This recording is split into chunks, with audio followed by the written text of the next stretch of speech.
Adam Hatch presents The Strange Dr. Weird.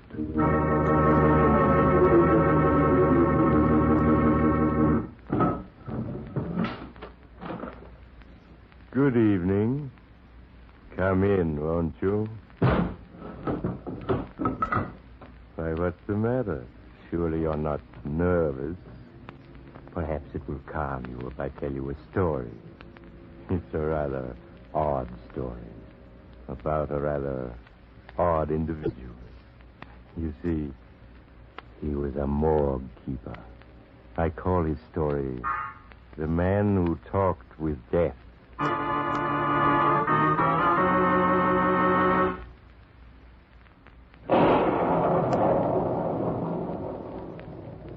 My story, The Man Who Talked with Death, begins in the city morgue on a raw autumn evening. Two men have just entered the badly lighted basement of the gloomy stone building. Whether it's colder in here or outside. Where's Pop Hansen? I want to get my pictures and get out of here. This place gives me the creeps. Oh, Pop's around someplace. He probably... Hey, isn't that him? Talk to somebody down there by the ice boxes where they keep the stiffs? Yeah.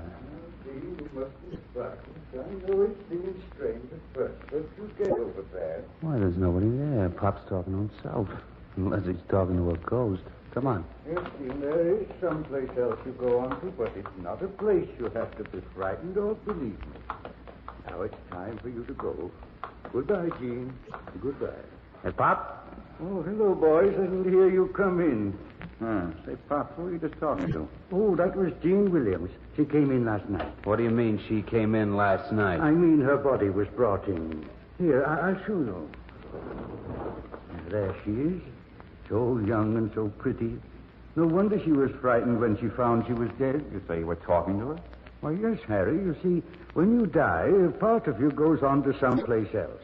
But it always stays near its body for a while till it gets used to things.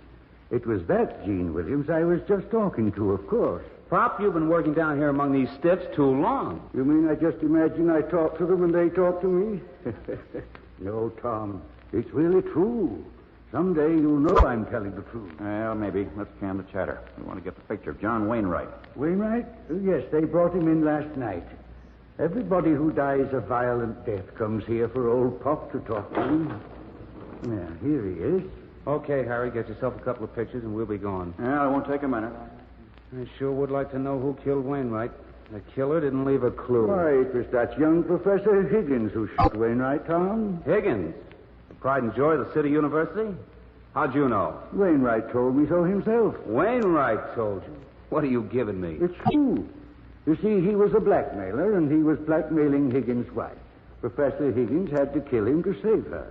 Wainwright told me so just before he left a little while ago. But Wainwright's dead. There's his body right there in the icebox. I know. I explained about that. Oh, you're crazy. But I'm not, Tom. Wainwright even told me that the gun Professor Higgins used is hidden now in the left-hand bottom drawer of the professor's desk in his home out at the university. Okay, Tom, we can scram now. Just a second. Pop, I don't know where you got your tip, but I'm going to look into this. Oh, no. You mustn't. You see, Tom, the things that the dead tell me, they can't be used in any way by the living. It's too dangerous to the living. They just can't be used. Well, this can if it's true. If Higgins killed Wainwright, and I can prove it, boy, what a story it'll make. No, Tom, you mustn't try to prove it. It'll do you no good. Try and stop me. Come on, Harry.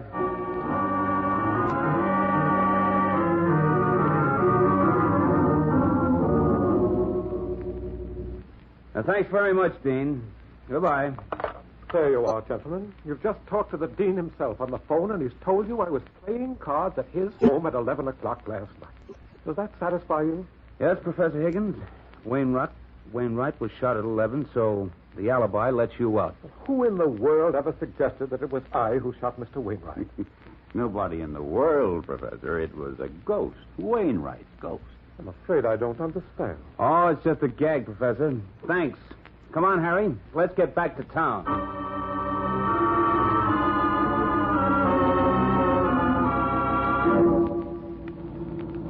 I told you the whole thing was a wild goose chase.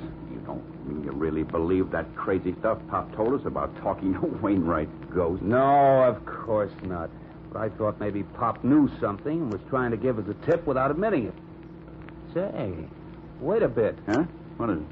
Higgins is a smart guy. Maybe that alibi was fake. Oh, now, Tom. Pop said the murder gun was hidden in Higgins' desk. I think we ought to go back and search that desk. Oh, but that's crazy. Hey, Tom, what are you doing? Just putting on the brakes. I'm going to turn around and go back. Yeah, but the road's all wet here. Hey, Tom, we're skidding. I'll get us out of it. Yeah, there's a 100-foot drop into the gully there. Hey, look out. Look out, Tom, we're going over. Jump.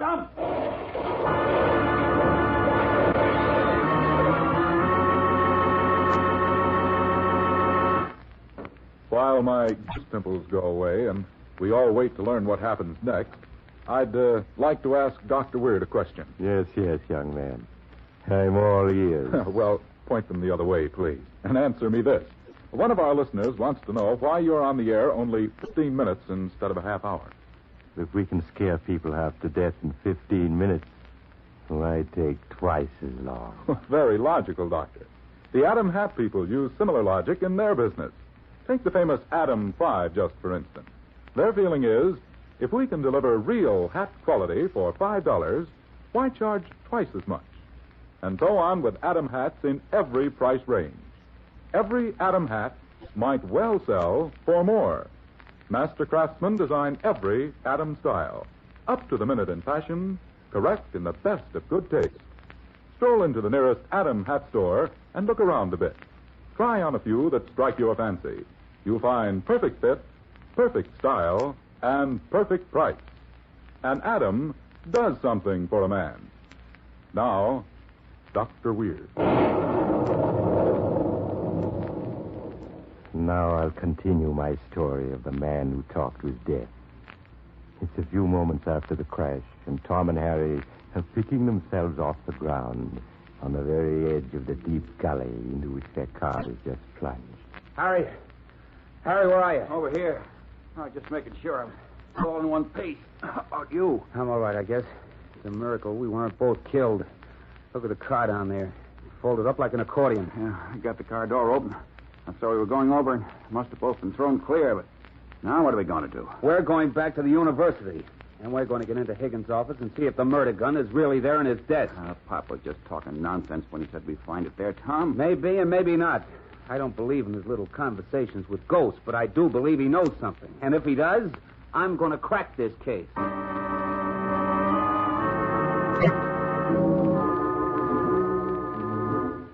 A short time later, Tom and Harry reached Professor Higgins' residence again and gained entrance to his office unseen through an open window. Okay, here's the desk. Which drawer did Pop say? In the bottom left-hand one. This is the one. And it's open. And there is a gun here. Look. Yeah, 45 automatic. And Pop was right. You bet he was. And he was also right when he said Professor Higgins shot Wainwright. Higgins faked his alibi. Here, I'll get the gun out. No, don't touch it. The cops will have to find the gun here in this desk to be convinced it really belongs to Higgins. Yeah, of course. Then let's call him and get him out here. No, not yet. We're going back to the morgue and ask Pop a few questions. Back to the morgue? Hey, Tom, listen. You suppose Wainwright really could have told Pop all this after he was dead? Of course not. That stuff of talking to the stiffs is a lot of malarkey. Pop knows something, and he's hiding it. We're going to find out what he knows and how, and then we're going to break the biggest story this town has ever seen.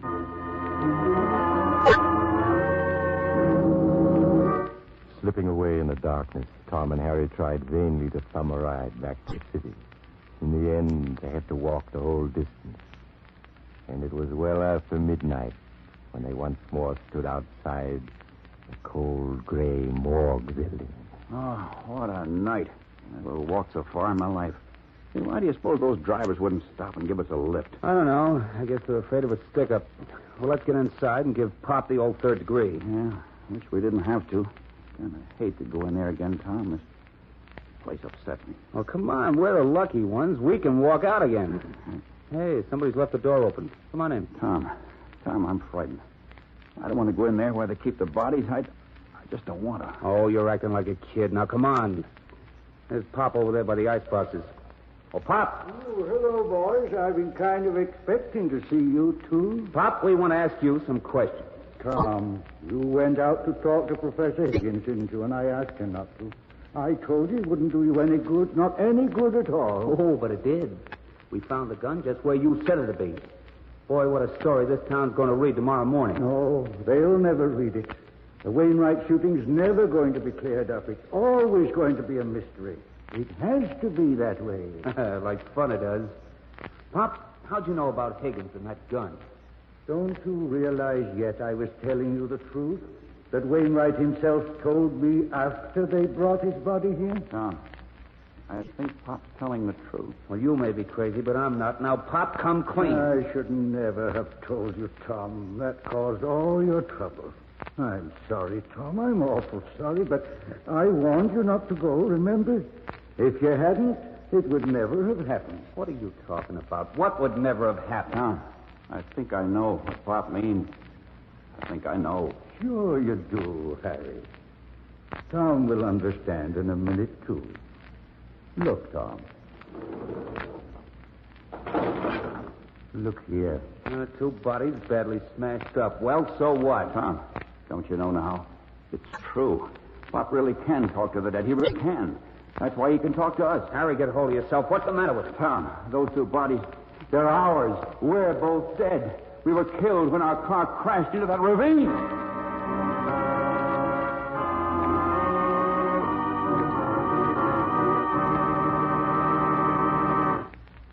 So Pop could talk to the dead after all. At least Tom and Harry found the proof very convincing. But if you find it hard to believe, why not drop in at the morgue and see for yourself? Of course, you'd have to go there as a dead body. But we could easily arrange that. And... Oh, you're leaving now. Well, perhaps you'll drop in again soon. I'm always home. Just look for the house on the other side of the cemetery. The house of Dr. Weird.